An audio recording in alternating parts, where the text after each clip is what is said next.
think that's gonna be my first brown of the year.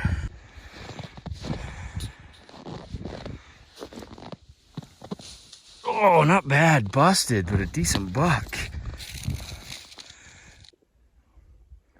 Not a bad shed, it's just, it's got really good mass right there where all the snow is. Hard white, I'm gonna say it's a hard white, but it's really brown, so. Yes, yes. Yeah. Yes, it happened. I was working my way down this burn on bull tracks the whole way down and just freaking boom, right in front of me, big heavy brown.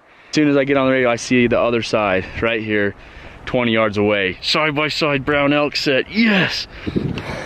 Oh, yes. No, he's a nice bull. Right there. Look at the beam length on him. Killer big beam. Dude, that is a sweet bull. There he is. I don't think I'm quite in frame, but big, nice bull. I mean, everything you hope for when you make the journey to the backcountry. Man, I gotta haul these things a ways. Find some more. Let's go. Oh man, it's not him. But heck, it's another brown. Oh, I'm having a blast, guys. It's not him, but look at that. Sweet frame bull. Gorgeous look to that one. That's the side I need. Please be the match. Please be the match. Please, please, please, please, please. Yes, it's the match. Yes, it's the match. Oh, yes. Oh my gosh, I'm so pumped. Oh my gosh, to find a brown, to have it be a heartbreaker, not be in the match, then to look across and find the match. Look at how freaking big that horn is. Like, I'm a big guy, and that's a big freaking bull. Other side is just busted and chewed to pieces. Look at him. Oh my heck.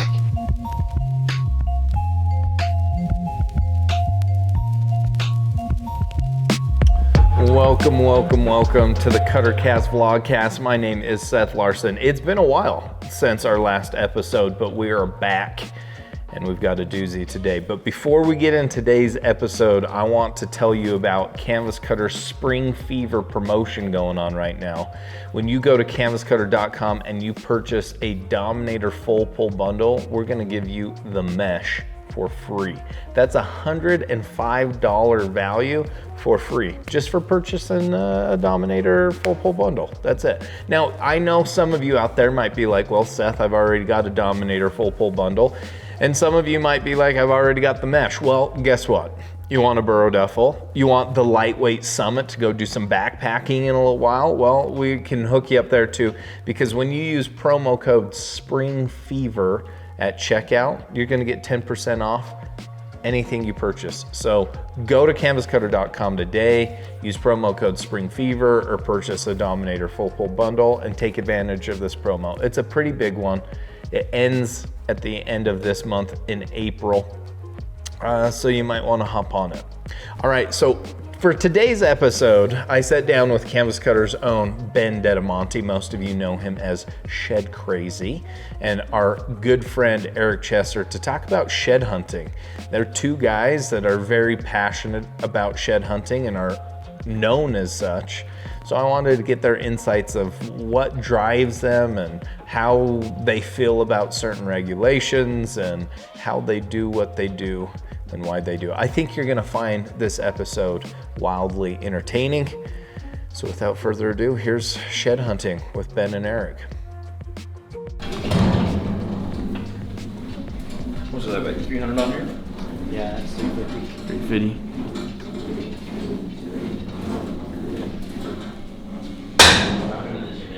What is this, 300? Are we live? Are we on the Dude, Cutter cast? We're always recording. You guys, welcome to my shop. This is what we call South Slopes the south office of Hush. Put this place together a year ago when I bought the house, and I literally bought this house and property because this garage was on it, built already, and I was able to just kind of customize it from the ground up with a lot of help from my friends. So yeah, welcome to South Slopes, and welcome to the Shed Wall of Fame. Enter B-roll with music.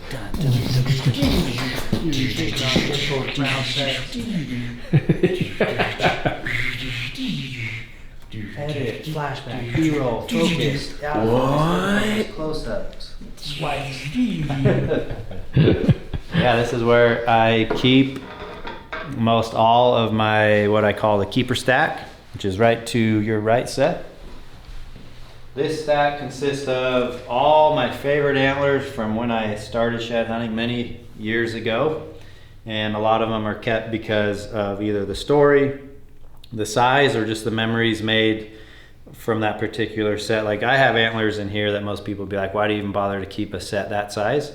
And I've probably sold antlers that are bigger in score. But if my brother found them or a good friend of mine found them on a cool trip, I'll keep them for memory's sake. Can we see the retarded one? The retarded one? Oh, Seth's favorite. Pretty cool story behind this guy. I looked for this antler for a year, not knowing exactly what it was, because I found his other side first, which it's hard to see in the stack, but you can see it's got some weird antler growth as if it was like melted. So I found that antler brown, and the rest of the antler is fairly normal. Always wanted to find the other side, and it took me a year. Same canyon, same place. I just didn't see it brown laying in the oak brush. But definitely one of the most unique antlers I've ever seen, and the most And you're unique saying antler I've ever this is found. the front? This is a right antler. Would lay like something like that. Oh my gosh. So that's the keeper stack. A lot of cool stuff in there. We could spend a whole another video like breaking that down. But some of my favorites in here are either freaks like this one. Found this in a big nasty canyon with my buddy Ben Sandal. Call him Full Sandal. And I was lucky enough to match him up. His other side wasn't as impressive. But when they're broke like that after the fourth, they're never impressive. It takes so much antler away when they're gone past the fourth, but super cool bull. And again, another one that I kept because it's so unique. But yeah, got a lot of big sheds here. This is one of my favorite sets. Big, heavy bull, 6x7. And I think this right side weighs 15 pounds by itself. Oh my gosh. That's the heaviest set of sheds I've ever found. And he's somewhere in the 370s, and he got killed the following year. And he must have grown a little bit because he was in the 380s. At least that's what I was told. So big bomber set, glassed them up far away using the binoculars and confirmed it with the spotting scope. That's one of my personal favorites. We've got a couple of my favorite white sets up here on these rack hub displays. This is a bull, I just named him the Big Five. I'm sure everyone's got their Big Five, but that's my Big Five. I've got many consecutive years off him. In fact, it's this set right here. So this bull, and then this is a brown set. And I've got like 5 sets off the same bull, found in the same general area. He lived in this big mesa top, and he shed in the same area for 5 years. Couldn't find him last year, but they could be out there still. And then this bull, this is an Arizona bull.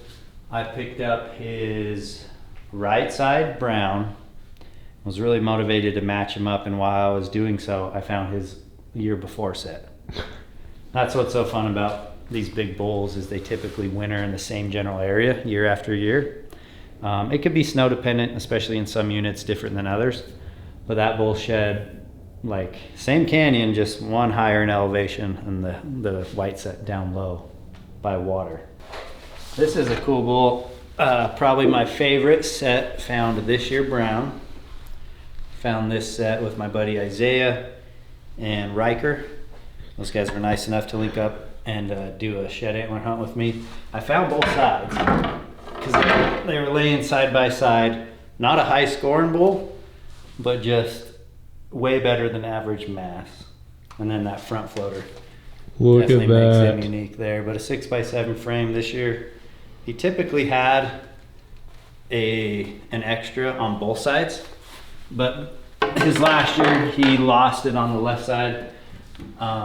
This is the single right side from the year before, and he just had a couple like sharp tooth extras. So super cool bull, and again he shed right there in the same canyon, and we found multiple sets off him too. Are you ready? Mm-hmm. All right, folks, we are back in Eric's garage for this episode, talking about shed hunting. I have a set of 9 questions that I'm going to ask Eric and Ben. And these two, as mentioned before, are well known for their shed hunting and passion for sheds, which I know there's a lot of people who love antler. Some people take it to a whole new level, and you guys have kind of become known for that. And so I had a couple questions for you. I love We're it. just going to go through them quick. Let's go. 9 questions, 3 would you rather. I'm ready. Let's roll. Let's rock and roll. All right, Ben Dog, your name is Shedcrazy everywhere. So I feel like you're qualified to answer these questions. I hope so. What is it about shed hunting that is so appealing to you? Because I appreciate antler. Like, I geek out on some of the antler you have. But I'm not like, oh, dude, let's get out there and let's pick them up. And I don't have stacks of antler at my house. So what is it that's been so appealing to you? Appealing is that you never know what you're going to find. It's like a treasure hunt. It's like a game. You got to consider whether you're scouting or just getting out in the field, looking at tracks, looking at sign, looking at rubs, beds, etc. It's all a game that rewards those who put in the work. You know, so I love to know that the more I work, the more I put into it, the more I get out of it. And antlers, I just think, are fascinating because they literally grow on an elk or a deer's head in just a few months and naturally fall off their head. Like, what a cool process. And antlers, I just think, are like the coolest thing ever. There's a few things. The first thing and the most important thing that got me hooked on shed hunting was that we can do it all the time. Like, I always wanted to hunt more. I always wanted more time in the hills, but like I would get bored just scouting and glassing and watching deer. I wanted to go do something that felt productive, and so finding sheds was that for me. The other thing is the financial aspect of it was always super exciting to me because I could go out, pick up antlers, and buy gear that I wouldn't typically be able to afford. You know, so if you work your butt off all season, you pick up a few $1,000s worth of antler. That's just kind of like side money, you know? Yeah. So I thought that was super exciting about it. And then obviously the ability to use them to get famous on social media. Naturally. Which is number one. Absolutely. How old were you when you first started? I was shed fairly hunting? old, so I picked them up. I found some sheds when I was like in my teenage years, like, 14, 15 years old, and I was like, oh, these are cool. But you weren't actively like... No, I was pretty old, honestly. I was probably like in my early 20s. Well, before, I guess, the first dedicated shed hunting trip I went on, I was like a junior in high school. And we went and picked up a bunch of deer sheds on a unit in Utah. And I was like, kind of got the bug a little bit.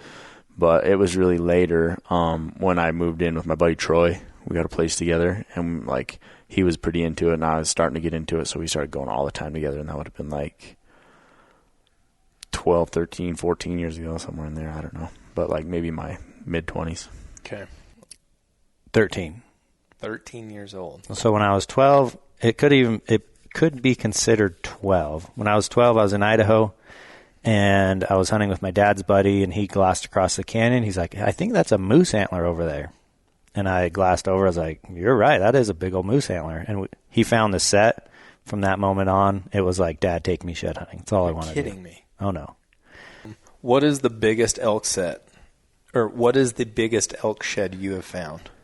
So that could possibly be one of the sheds I found this year. It was chalk. It's what we call chalk city, like falling apart in some areas, but put together enough that you could see how big it is. So it's like a 380 set. One of the biggest singles I have is here in the garage. It's a 6x7 set. He's pushing 380, but his one side is 15 pounds, inline triple brows, heavy, long fourth, long fifth. I don't know what it scores on its own, but because the set is pushing 380 and it being the stronger side, it could possibly be my biggest single. So the biggest single I found, man, I don't know. So I found a set, like a real old chalky set, and the bull's a giant. He has triple fronts. It's a triple brow bull, and they're all over 20 inches. All three of his triples are. And he has a giant third point, but then he's kind of chewed to crap on his back end. I think if that bull was whole, he was for sure the biggest single I've ever picked up. We kind of guessed him and gave him what he was. I found his other side too, and I think that bull's like 406 or something. But he had just like a normal 6-point side and a giant side. So his big side for sure is the biggest elk antler I've ever found. But I was so mad about it being chalky and pink and chewed that I got rid of it. I didn't even keep it. And then That doesn't sound like you. Nah, I don't have like. I love to find them, and I love to like pick them up and check them out. Oh, that's so cool! I love the excitement of finding them. But once I found them and looked at them for like a week, I'm good. I don't care. You can let them go. Yeah. I don't know. That's probably the biggest single and probably the biggest set. Okay. So, I mean, I have a lot of like singles like in the 370 range, but not a ton of like real giants. I found a really nice deadhead. It's like 385. Oh, my word. But yeah. What's your biggest mule deer single or set that you found? My biggest single is like 87.5 inches brown. It's like a straight typical 4-point horn. But it just has the look, like the mass and everything. Real chunky, pretty 4-point. I've picked up some giant chalkers too. But I don't even like when I think about it, they don't even come into my mind because like chalk antlers, like I don't think of them as that cool. So I do have some big old chalk, like a lot of chalk in the 80s, and then some non-typical stuff, like probably in the low 90s. Wow. And then I have like one of them, I don't know, I think biggest, but like my favorite good deer set I picked up a handful of years ago in Nevada, and it's hard white, has a big old hook cheater, has an 8-inch hook cheater on the one side, and it's just freaking gnarly, knobby, sweet buck. So I don't know, like I probably could go back through my pictures and find some that I forgot about because I literally like don't You care enjoyed about it in the deer. moment, and yeah, it's then cool, you let but it I go. just yeah. Man, like it's funny going both elk and deer. For as long as I have done it, I have never found what I would consider a true giant of either. And I have been so close, dude. I'm talking like in the right canyon, taking the wrong line. And I've learned that through word of mouth and friendships and knowing where we're at and what was found. Biggest deer set is probably just in the 190s, and I have a couple singles that would be in that mid 190s as well had they been doubled. So a couple nice 4-point frames with extras, but nothing like next level 200 plus. What is the most unique place you found a shed? Good question. That one's tough to answer. Let me think. Unique place. I would just say like some cliff edges where you're just thinking like, why would an elk come to here? Out of all the places it could be, it's like in the steepest, roughest, gnarliest cliff, and it sheds right on the edge of it. Like, man, and I always go, man, think of the view this thing had right here shedding its antler. Like, dump. So cliff edges, those aren't rare though. Those are common, but it's the first thing that comes to mind anyways. I found one of my biggest deer sheds ever in a vacant lot in town in Cedar. In a vacant lot? Yeah. So I used to, me and Troy used to watch these city bucks all the time, and they would come out of the foothills and they would go down in town and they would feed at night, like in people's yards and stuff. Mm-hmm. And we always saw this one big inline buck, and we always wanted to pick him up for years, like never could find any antlers off of him. And one year I was like, man, like it was in the summertime. And I'm like, I remember when we were watching that buck, and Troy said he was watching that buck, that he said he came down like by this office building in this vacant lot. I'm like, I'm going to go walk it. It was like after work one day. So I rolled in there. I was riding my motorcycle and just parked it on my way home from work on a whim, went and walked, and there was a fence line running through it, and that buck's big side was laying right on the fence line. And I was like, oh my gosh. Yes. It's just a big, like freaking big horn. That's awesome. Do you do a lot of e-scouting for shed hunting? And if so, do you find it to be really effective? Most of the e-scouting I do is related to knowledge that I already have, right? Like I'll have a unit or an area that I like to shed hunt, and then I'll use like a mapping tool to identify similar terrain that surrounds it. I use mapping and stuff a lot while shed hunting. If I see good sign, I'm marking it so that I can come back like on another year to that spot, or so I'm finding my way back out in the dark. Okay.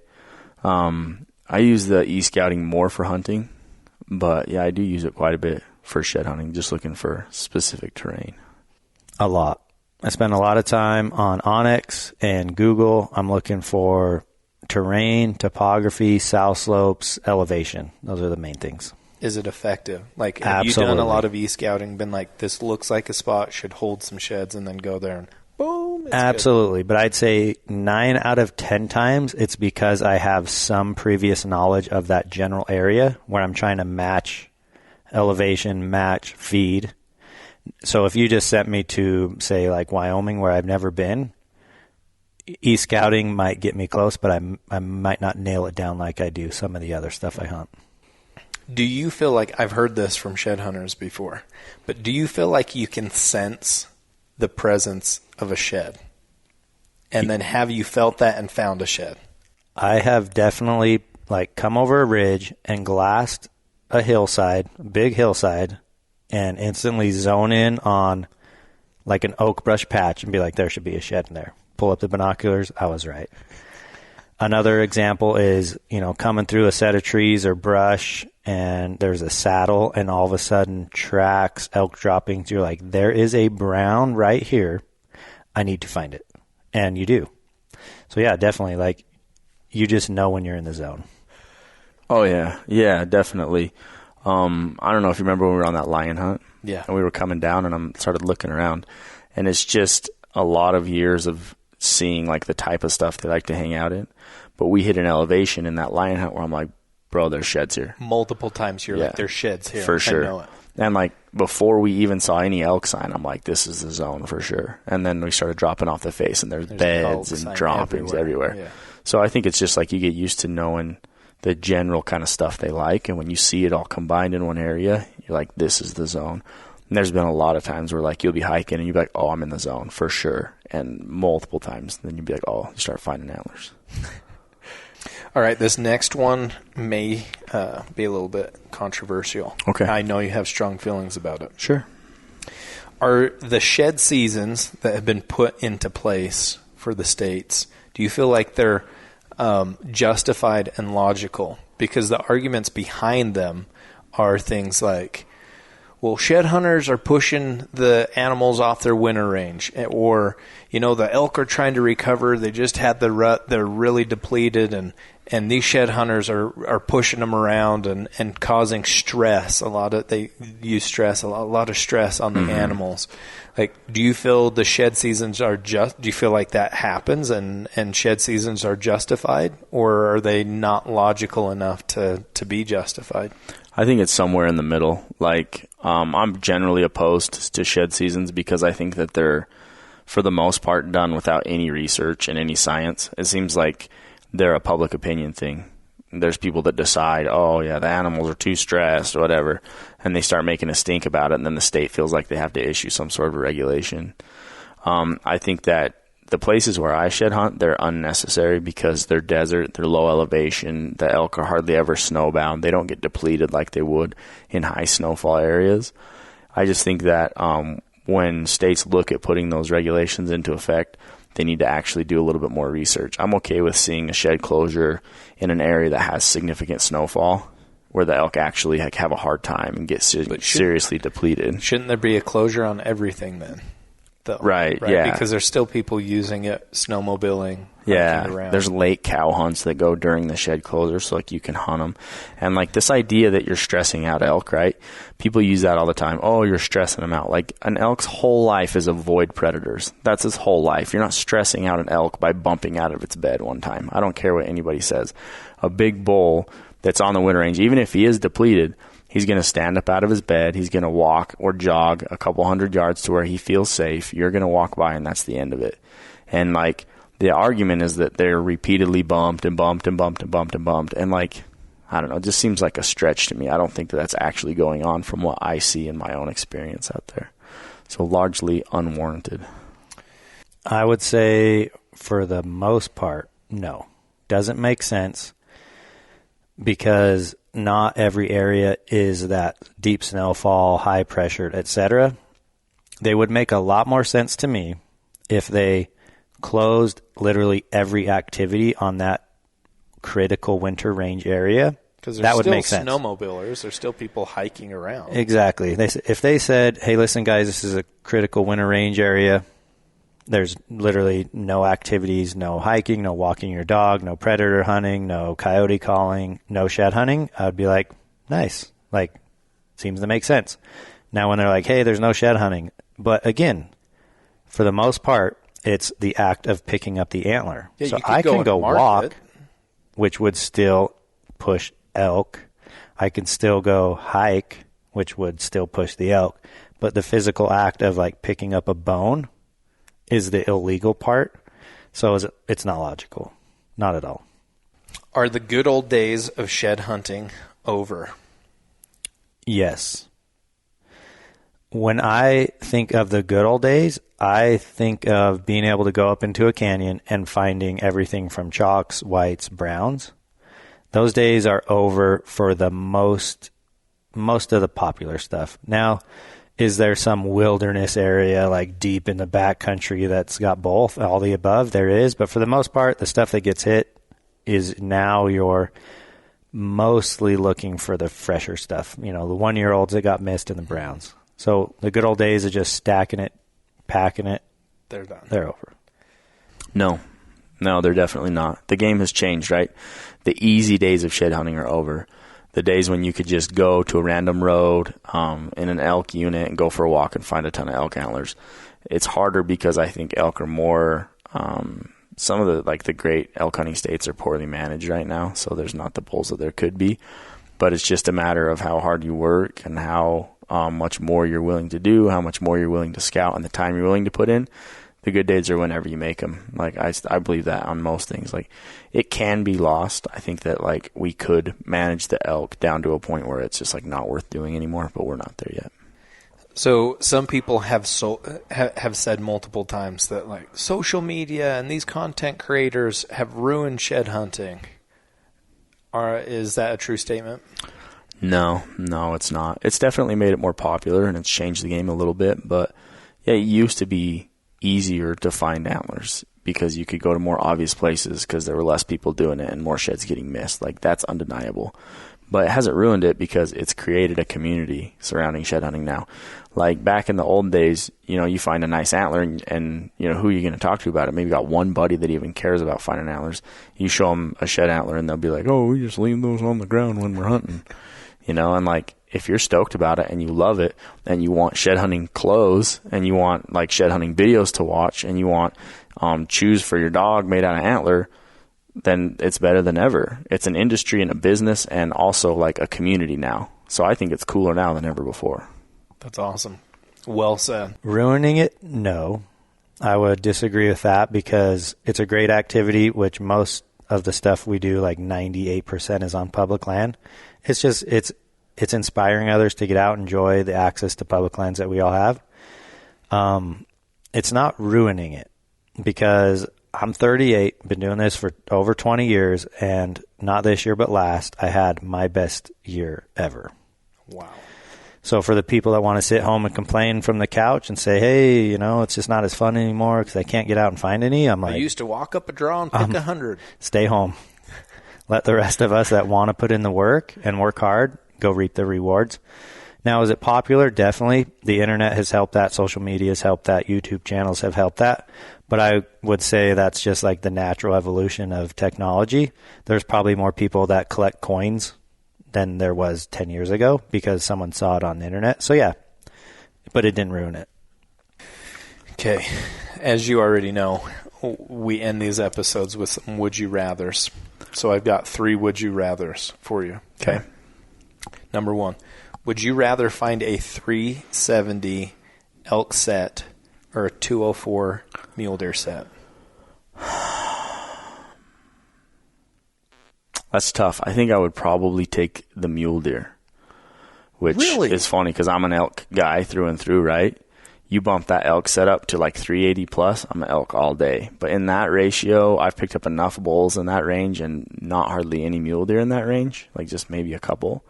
So I think I would take the mule deer. My first response is the 204 mule deer set, just because I haven't found that. You just surprised me there. But, like, I don't know why you're saying you surprised me, because you would think I'd say elk, because that is the case. Like, I do want to find more elk. I enjoy finding elk. But at this position where I'm at, I just haven't found a deer that big, so I'm picking that one, knowing that I could still go out and get all the 350s and the 360s. Would you rather have the worst case of IBS, but be able to shed hunt Idaho by yourself, or be perfectly healthy, but not be able to shed hunt? I don't know. Worst case of IBS, irritable bowel syndrome. Okay, Like I didn't even know what that meant. I'm like, what kind of terminology is this? Medical industry? Yeah, well, technically, yes. Okay, So you have the worst case of IBS. it's permanent. It's permanent. You're pooping your pants. You're having a hard time with your bowels. Mm-hmm. But you're the only person that can shed hunt Idaho. Or you can be a healthy specimen, but you're not allowed to shed hunt. Oh my gosh, dude. I'd probably just say be healthy and break the law. I'd be healthy, feel good, and then like have to go shed hunt and just be a felon or whatever it is. Just mark it down. Yeah, just, you know. But you can't shed hunt. Shed hunt anywhere? I can't shed hunt anywhere? Idaho by yourself. Okay. I would definitely take the IBS. It's no big deal, dude. Like, if you're out in the hills all the time. Do I only have the IBS when I'm shed hunting, or for my whole life? All the time. Yeah, it's a real disease, and you like pooping your pants all the time. You're wearing Depends. I think. But you're the only person that's allowed to shed hunt Idaho. Or you could be perfectly healthy, but you can't shed hunt. I don't know. I think it depends if it was like on a yearly rotation too, because it's like maybe I'd deal with the IBS for 1 year if it meant that I could have the state to myself for 1 year. But I don't know, like it's a little cloudy. If you said like a rotation's not a part of the would you rather. Yeah, I already kind of have IBS, so it's like whatever. No, you don't. I mean, a little bit. You can be stinky sometimes. I have pre-excitements. You ever get the pre-excitements? No, that's John. You and John are the I get like that, dude. When Yeah. when it's time to hunt, bubble guts. Would you rather experience shed hunting as it is right now, or as it was 10 years ago, but you only have 2 days? Right now. Yeah, 2 days wouldn't be enough, because I can have 2 great days a year right now, and then also shed hunt a bunch on top of that. I would now. Because that's the fun of it, right? Like going back to some of the first question, I think, is it's like there's still this sky's the limit. Even though it is competitive, there's people that do it. I still have most all year in most states to go and work as hard as I want, to find as many as I want, as big as I can possibly find, where in the 2 days I'd be so limited, and then 362 days, 63 days of the year or whatever, I'd be like miserable. Like wishing I could go. Yeah, you know, it's always like because if you couldn't go, you would want to go even more. Yeah. So yeah, I'd rather just find. Nowadays is fine. Like I said, like it's not ruined. It's so great. It's a renewable resource. I mean, fresh antlers are shed every year. What I do wish is that we just had the population and the quality that we had 10 years ago. Yeah. That's what's cool about going back to 10 years ago. More elk, bigger elk. You could probably say the same for the winter range in some of the western states for mule deer. Probably more of them and more big ones. Okay, thanks, man. Thanks for coming on. Absolutely. Again. I can't wait to. Insights. I'm looking forward to see the edit with Shedcrazy. That guy's witty. He's got quick answers and he's funny. I hope you guys enjoyed the episode. That was cool. Well, Ben Dog, thanks for coming on. Happy to do it. Keep crazy. Cuttercast. Here we go. Bye. Bye. Well, ladies and gentlemen, I hope you enjoyed that episode. Let us know below in the comments What's the coolest shed you ever picked up? Or are you more or less inclined to go shed hunting now after that episode? Tell us your honest feelings. Give Ben and Eric some love. Thank you, Ben and Eric, for coming on. We appreciate it as always. And until next time, bye.